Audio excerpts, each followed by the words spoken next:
Dan yang ketiga, kekuatan hak wilayah berdasarkan berlaku keluar. Setiap orang yang bukan masyarakat hukum adat suatu daerah dilarang untuk masuk lingkungan tanah wilayah suatu masyarakat hukum adat tanpa izin penguasa hukum adatnya. Cara mendapatkan izin ialah dengan memberikan barang atau pengisi adat secara terang dan tunai. Sekalipun hak wilayah masih diakui keberadaannya dalam sistem hukum agraria di wilayah nasional, akan tetapi dalam pelaksanaannya berdasarkan asas ini, maka untuk kepentingan pembangunan tidak dibenarkan jika masyarakat hukum adat berdasarkan hak wilayahnya menolak dibukanya hutan secara besar-besaran dan teratur untuk melaksanakan proyek-proyek yang besar, misalnya pemuluhan area pertanian yang baru, transmigrasi, dan lain-lain. Pasal 6 UPA, semua hak atas tanah mempunyai fungsi sosial. Tidaklah dapat dibenarkan bahwa tanahnya itu akan digunakan atau dipergunakan semata-mata untuk kepentingan pribadinya, apalagi kalau hal itu menimbulkan kerugian bagi masyarakat.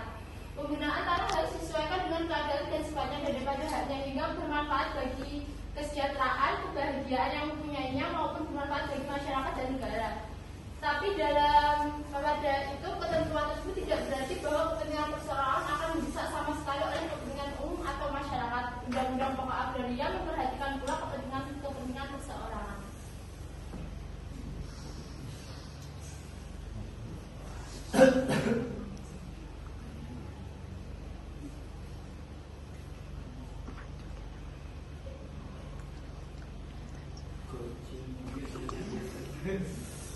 Selanjutnya asas perlindungan, yaitu pasal 9 ayat 1 junto pasal 21 ayat 1 UPA. Hanya warga negara Indonesia yang mempunyai hubungan sepenuhnya dengan bumi, air, dan ruang angkasa, dan batas-batas ketentuan pasal 1 dan 2, yaitu bahwa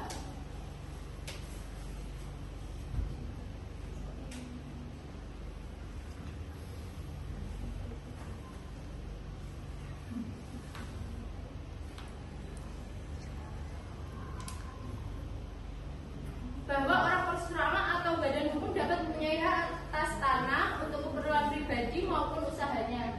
Pasal 2 UPA, pasal 11 ayat 2 UPA, perbedaan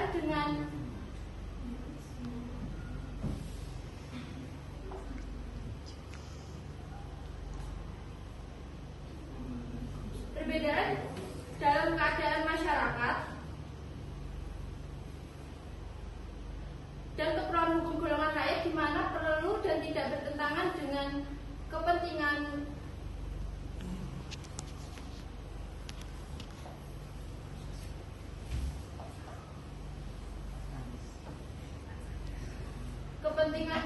golongan yang ekonomi lemah. Yang pertama, hak milik tidak dapat dipunyai oleh orang asing. Yang kedua, hak pemindahan milik kepada orang asing dilarang di dalam pasal 26 ayat 2. Dan yang ketiga, orang-orang asing dapat mempunyai tanah dengan hak yang pakai luasnya terbatas. Dan yang keempat, demikian juga pada dasarnya badan-badan hukum tidak mempunyai hak milik yang terdapat dalam pasal 21 ayat 2. Dan yang kelima, dasar pertimbangan melarang badan-badan hukum mempunyai hak milik atas tanah ialah karena badan hukum tidak perlu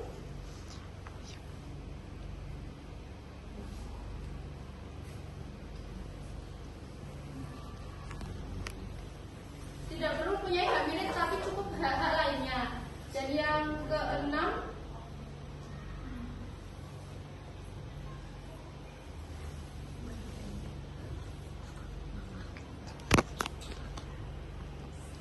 Assalamualaikum warahmatullahi wabarakatuh. Perkenalkan, nama saya Melika Yuna. Di sini saya dari Presensi nomor 2 akan membahas tentang hukum agraria yang berjudul hukum tanah nasional. Yang pertama yaitu sejarah hukum tanah nasional. Hukum tanah lama sebelum UPA 1960. Yang pertama itu hukum tanah adat, yang kedua hukum tanah barat, yang ketiga hukum tanah antar golongan, yang keempat hukum tanah administrasi, dan yang kelima hukum tanah swasta aja. Dan hukum tanah yang baru yaitu hukum tanah nasional di dalam Undang-Undang Nomor 5 Tahun 1960 mengenai Undang-Undang Pokok Agraria. Selanjutnya, pengertian penguasaan atas tanah dalam hukum tanah nasional. Hak penguasaan atas tanah berisikan selama yang wewenang, kewajiban, dan larangan bagi pemegang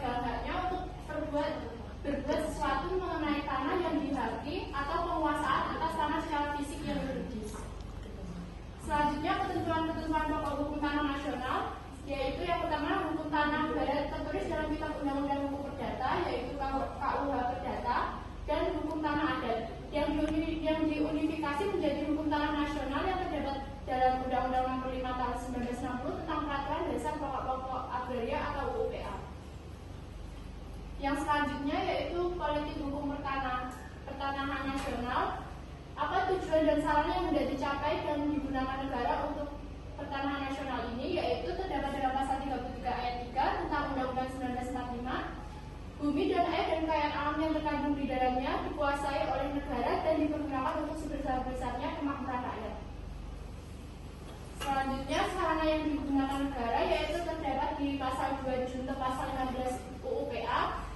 Kewenangan negara untuk mengatur 1 perencanaan, 2 peruntukan, 3 penugasan, 4 penggunaan, 5 pemeliharaan tanah. Dan di pasal 6 UUPA, pengaturan fungsi sosial tanah yang diwujudkan dalam peruntukan tanah dalam kepentingan bersama berupa rencana tata